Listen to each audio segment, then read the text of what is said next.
Hello, and welcome to SEC 4303, Information Systems Security Policy Analysis. My name is Dr. Galliano. This course provides an introduction and overview to information security policies.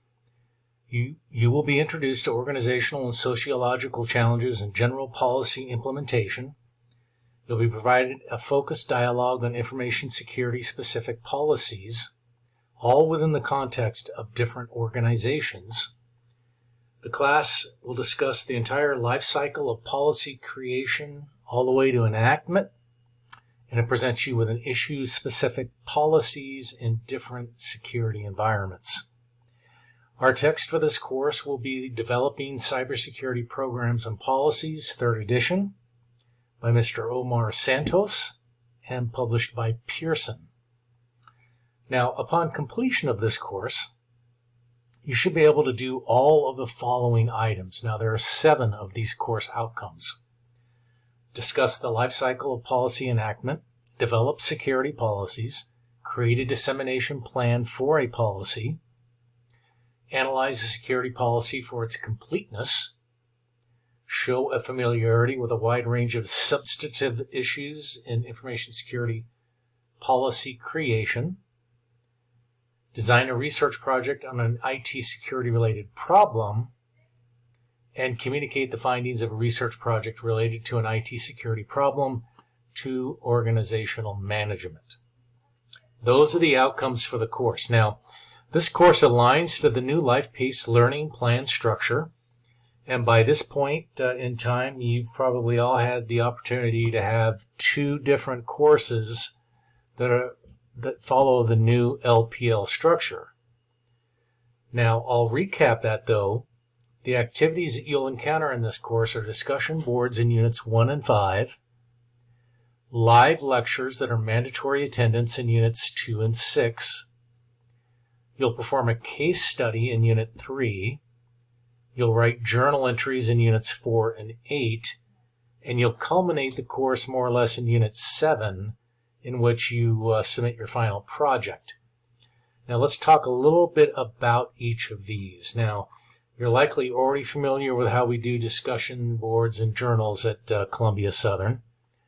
They are reflective writing assignments worth about 10 points each for discussions and 5 points each for journals. Now, the weight afforded to journals and discussions is what's changed. Previously, they were only worth a couple of points. Now they're more heavily weighted. The live lectures, as I mentioned, are mandatory attendance, and they are synchronous opportunities for myself and all class members to engage together in the course material. Attendance is worth 10 points each. Again, the sessions are mandatory.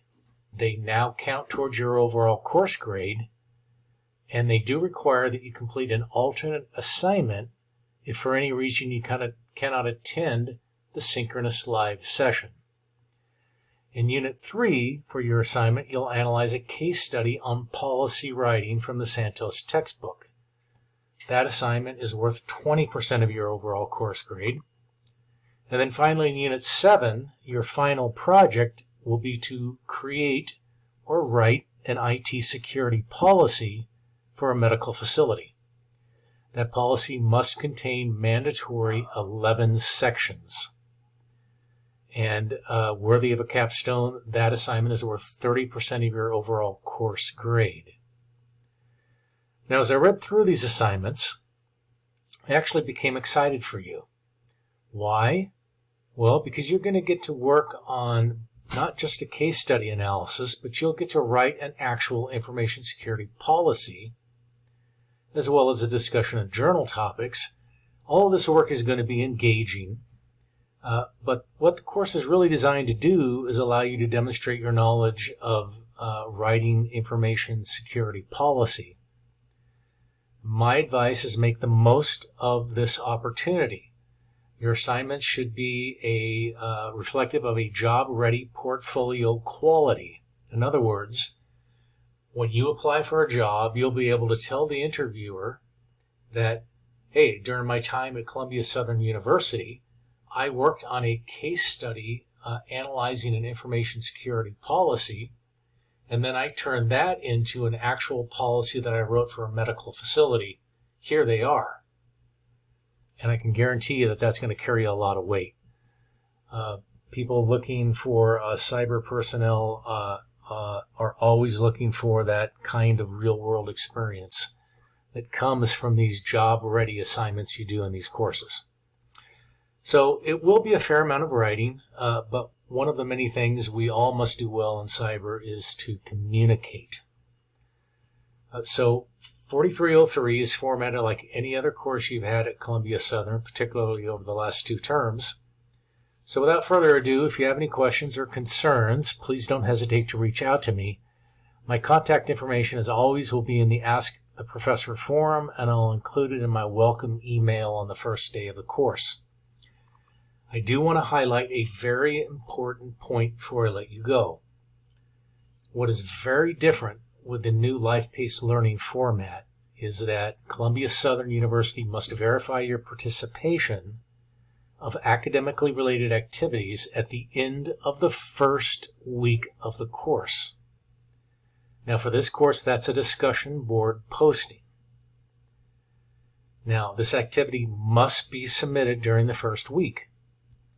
If you fail to submit a discussion post during the first week, the university must institutionally drop you from the course. There are no questions asked, and there's no do-overs. So please do make that discussion posting in the first week of the course. Okay, with that, I look forward to working with you over the next 8 weeks. All I ask is that you give me your best effort. Take care, and we will see you soon.